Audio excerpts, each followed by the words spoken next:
जोहार गे इन सुंदर मन हेम्ब्रम उड़ीसा प्रंत भंजिसम उड़ीसा ओड़ा दुआर तबन अड़ी बिस्ती बांग लई हुयुआ चेदा चे आपे पे उरुम अकादिन गे तबना तेहेन दो गुरु गमके गुर माहा कना माघ बंगा यायामी तेहेन बंगा बुरु खना रुवाड़ बड़ा कते अड़ी दुखाली खबरिंग बड़ाय नाम केआ। दुखाली खबर दो नोआ मिद तिरिंग ब्लॉक रिनिंग भंज दिसम उड़ीसा पनत भंज दिसम तिरिंग ब्लॉक रिनिंग मिद गमके अलिंग ओड़ा हेज लेना आर आला सुतारा आनते दा जरो आनते अलिंग ओना कथा मेतालिंग कना कि मिटंग ओझा मेने आय जे आम बहु दो डनु ए चेदोग कना अदुኝ मेताय कना चेद खातिर मेनेआ मेना बक चकोग कनाय तो और पूरा रुमुñ रुमुñ बुझावेआ लंगा के बुझावेआ और माने पूरा हाना नहाय रोड़ेआ और ती को थरथराव कन लेका बुझावेआ अदुኝ मेताय कना अच्छा ठीक गया ओना खातिर उनका को मेने बांग होय मेने ओना खातिर किमिन हो किमिन बाय बेसालिंग कना मेने बिन डनु बिन चेदोग कना डनु कना उनका बहुत किसी अदुኝ मेताय कना डाक्टर खाना को इदी बड़ा लिंग दसे कागज नेलाኝ मेताय कना ओडे लिंग नेल केआ क्रिएटिनिन ते भेदाव कते माने किडनी ते अडिगान डैमेज आकना उनिया ब्लड यूरिया प्रे अडी ढेर मेना पूरा लिवर रे ब्रेन रे किडनी रे पूरा इन्फेक्शन हुई आकना ओनाñ नेलेआ एनखान माने इन दो नोआ इन बड़ाय सना किया उनी ओझा हो ओकार निक कना ओकार निक दो बांग ओना मा आगे बड़ाय इखान उयहराñ जुदी हुने उनी ओझा बेस बेसते मेताय माने नुई मा आपे मेडिकल रे गडी चेकअप ñoko पे मेनते एनखा अडी नापायोआ तो उनी ओझा बड़ी कथा नुकिने मेतार किना एनखा नुई दो बेचारा मेने डन भूत छड़ाव लगिते डन भंडुआ लगिते ओझा हेड को मंती को अडी एकदम पूरा पैसा दे खर्चो बर्बाद गिडी काग कना आज हम मिनट गया अड़गन पैसा खर्चो गिडी करा तो नितो जखन होड़ को लयत लिया चला में से पाछे चे रुआ कान गे उनका को मेतालिंग कना जहाँ जेते बड़े होड़ को लयत लिया अबिना एड्रेस ओड़ा दुआर ठाव आर जे नौका नौका बिन बेसेद को मेनते ओना बड़ाय कतिन हेज आकना आदो उनका गे ओनातिन सेटरनाय मेनेआ आदो उनका गिलिंग गालमारा बड़ा कतिन भागी लिकाñ बुझाव केदिया आदो मेनेआ सरी गे अबिन तो मितिन कनाय अबिन तो 10-20 मा जिलिंग बनुआ जिलिंग कथा कना डिजीज बिन नेल नाम ठिका किया सियोर बिन बेसो गया चिकाते आले सुर मिन होड़े बेस कना जहां चे एड्रेस एमा काव दिया जहां चे फोन नंबर को एमा काव दिया उनी बेस कनाय और पाले अलिंग हलिंग बेसो गया इंते कना नेल बिन बेसो मा चांदो बंगा कथा कना चांदो बंगा के ले दाड़िया आय जहां होड़ को बेसो कना जहां होड़ को बेस कना उनको के कुली को बिन मेताय कनी उनको के कुली को बिन चेक लेका बेबेस कना चेक लेका जम हुआ तीना दिन जम हुआ ओका लेका चेक लेका कष्ट बुझावा उनको के कुली को बिन इन दो चेता इन तिदिन लयुआ जे बांगा इन बेस दाड़िया मा निहत गारंटी मा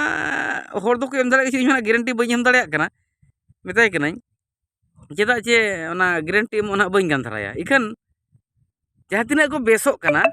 उनको के कुली को खान दो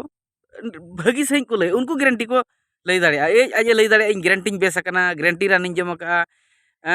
लिवर ते इन्फेक्शन लेना गारंटी बेस कना किडनी ते प्रॉब्लम लेना गारंटी बेस कना उनी लय दाड़िया ब्लड यूरिया बढ़ाव लेना गारंटी बेस कना यूरिक एसिड बढ़ाव लेना गारंटी बेस कना सोडियम पोटेशियम डाउन लेना गारंटी बेस कना उनी लय दाड़िया जहां बेस कना इन मा ओना मा गारंटी मा बई एम दाड़िया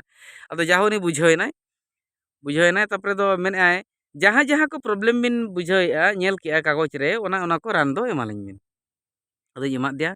एम कते चलाव रुवाड़ कते मोनताय अडी संतिया कना चलाव रुवाड़ कते आरहे फोन लेआ मेने आय इन बहुñ लया दिया तब अडी खुशी नाय उनकाय आय अडी खुशी नाñ बेसो गया मेनते मेने आय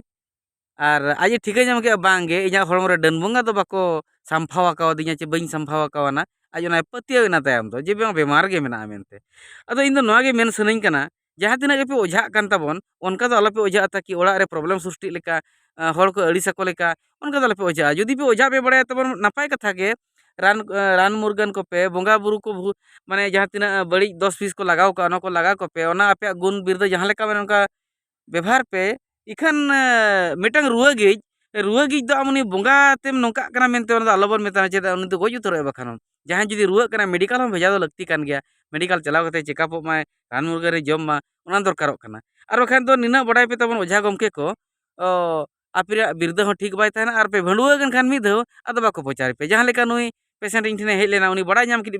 जा बडाय नाम किदे उनी ओझा दे भंडुआ गया मेनते नोका एड़ेइन कान थाने मेनते एनखान नोंका गे चेदाम एड़े माने भंडुआ रेम लेखा अचो लगी दो चेदा हाना हम लैया को आभा बंकुर हाँ नोआ मेता कबिन ठीक गया डन भूत जुदी बंगा भुरु माने चीज भूत बंगा को लगाव कन खान दो उनको दो बन साहा कोआ चेष्टायाबन आर इखन आम दो नितो दम डिजीज कना रुआ कना मेडिकल ते चला में मेडिकल जहां लेका तके मेडिकल बन भेजा कोमा इन दो अनागिज मेना जुदी उनी होड़ बंगा बुरु गे आशा पतियो ताय मेना एनते रहो उनी मेडिकल भेजायमा जुदी मेडिकल भेजायाबन आर उनी होड़े बेसोआ इनखान अडी मांग धरम कमी हुयुआ जहां लेकाते मेडिकल बन भेजायमा ताकि बेसोग माय आम बंगा सना काद मे बंगाय में चेद को जुदी सिम को बंगा रे मेना खान बंगा को चेद हम बांगना इखन नोआ दो आम निहति आलम भूला मेडिकल बांग भेजा दो मेडिकल दो निहति गे आमेम भेजाया ठीक गया अदो मा ताबन नोय नोंका कथा इन दो अनागिज मेना ब्लड टेस्ट लेखान दो ठौका ठौका नेलोगोआ जल नेल माने ना पैसा माने पिसब दा बखान पिसब दा नेल काते दो ठौका दो बाय बडा तीना परसेंट मेना मेनते तीना खराब तीना परसेंट खराब अगर मेनते ठौका दो बाय बडाय जामोआ इखन ब्लड